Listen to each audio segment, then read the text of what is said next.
നമുക്കിന്നൊരു കപ്പ ബിരിയാണി ഉണ്ടാക്കിയാലോ. അതിനാവശ്യമായ ബീഫെല്ലാം കഴുകി വൃത്തിയാക്കി കുക്കറിനകത്തോട്ടൊന്ന് അടിക്കാൻ വെച്ചിട്ടുണ്ട്. അപ്പോഴത്തേക്കും നമ്മൾ ചീനിയൊക്കെ ഒന്ന് പൊളിച്ച് സെറ്റ് ചെയ്യാമെന്ന് കരുതി ചീനിയെല്ലാം പൊളിച്ച് വൃത്തിയാക്കി അരിഞ്ഞെടുത്തിട്ടുണ്ട്. അപ്പോഴത്തേക്കും നമ്മുടെ ബീഫ് ഇവിടെ റെഡിയായി വന്നിട്ടുണ്ട്. നല്ല രീതിയിൽ വെന്ത് അവിടെ സെറ്റായിരിക്കുന്നു. ആ സമയം കൊണ്ട് നമുക്ക് കപ്പ വേവിക്കാനായിട്ട് വയ്ക്കാം. കുക്കറിനകത്ത് തന്നെയാണ് കപ്പ വേവിക്കാൻ വെച്ചിരിക്കുന്നത്. അതാകുമ്പോൾ എളുപ്പപ്പണിയാണല്ലോ. അതിനകത്ത് വെള്ളം ഒഴിച്ച് അടച്ചൊന്ന് വേവിക്കാൻ വെച്ചിട്ടുണ്ട്. വെന്തുടഞ്ഞു പോയാലും കുഴപ്പമില്ലല്ലോ, കപ്പ ബിരിയാണി ഉടഞ്ഞല്ലേ ഇരിക്കുന്നത്. ആ സമയം കൊണ്ട് നമ്മൾ പിന്നെ വാള, വെളുത്തുള്ളി, ഇഞ്ചി, പച്ചമുളക് എല്ലാം അരിഞ്ഞ് റെഡിയാക്കി വെച്ചിട്ടുണ്ട്. എന്നിട്ട് ഒരു ചീനിച്ചട്ടി എടുത്തു, അതിനകത്ത് എണ്ണ ഒഴിച്ചു, ഒന്ന് ഇതെല്ലാം കൂടി വഴറ്റാനായിട്ട് ഇട്ട് കൊടുത്തിട്ടുണ്ട്. എന്നിട്ട് കുറച്ച് ഉപ്പും കൂടി ഇട്ട് നല്ല രീതിയിൽ ഒന്ന് വഴറ്റിയെടുക്കാനായിട്ട് വെച്ചു.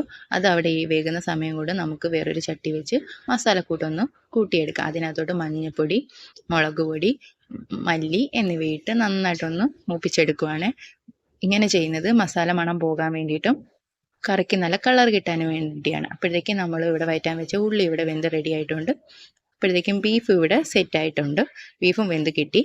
നമ്മൾ അതിന് ശേഷം നേരത്തെ മൂപ്പിച്ച് വെച്ച മസാലയെല്ലാം ചട്ടിയിലോട്ടിട്ട് നല്ല രീതിയിൽ ഒന്ന് വഴറ്റിയെടുക്കുകയാണ്. അതിലോട്ട് നമ്മൾ വേവിക്കാൻ വെച്ചിട്ടുള്ള ബീഫും കൂടെ ആഡ് ചെയ്ത് കൊടുക്കുകയാണ്. എന്നിട്ട് നല്ല രീതിയിൽ നമ്മളൊന്ന് മിക്സ് ചെയ്യണം. കാരണം എല്ലാം പിടിക്കണ്ടേ. അപ്പം നല്ല രീതിയിൽ മിക്സ് ചെയ്ത് അതിന് ശേഷം ഇച്ചിരി കുരുമുളകും മസാലയും കൂടെ ആഡ് ചെയ്ത് കൊടുത്തിട്ടുണ്ട്. എന്നിട്ട് അത് നല്ല രീതിയിൽ ഒന്ന് ഇളക്കി കൊടുക്കുകയാണ്. ഇച്ചിരി എരിവ് കൂടുതൽ ഇട്ടിട്ടുണ്ട്. ഞങ്ങൾ ഇച്ചിരി എരിവിൻ്റെ ആൾക്കാരാണ്. പിന്നെ നമ്മൾ ഇച്ചിരി ഒരു ചട്ടിക്കകത്തോട്ട് എണ്ണ ഒഴിച്ച് ഒന്ന് തേങ്ങ മൂപ്പിക്കാൻ വേണ്ടി ഇട്ട് കൊടുക്കുകയാണ്.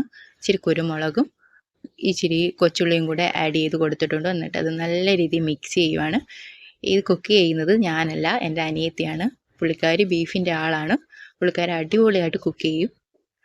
പുള്ളിക്കാരിയാണ് അങ്ങനെ പ്രിപ്പറേഷൻ ചെയ്യുന്നത്. അത് നല്ല രീതിയിൽ ഇപ്പോൾ മൂത്ത് വന്നിട്ടുണ്ട്.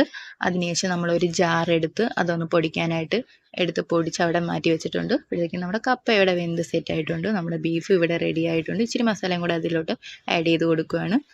അതിനുശേഷം ഇളക്കിയതിന് ശേഷം നമ്മുടെ ബീഫും കപ്പയും കൂടി ഇട്ട് മിക്സ് ചെയ്യാൻ പോവുകയാണ്.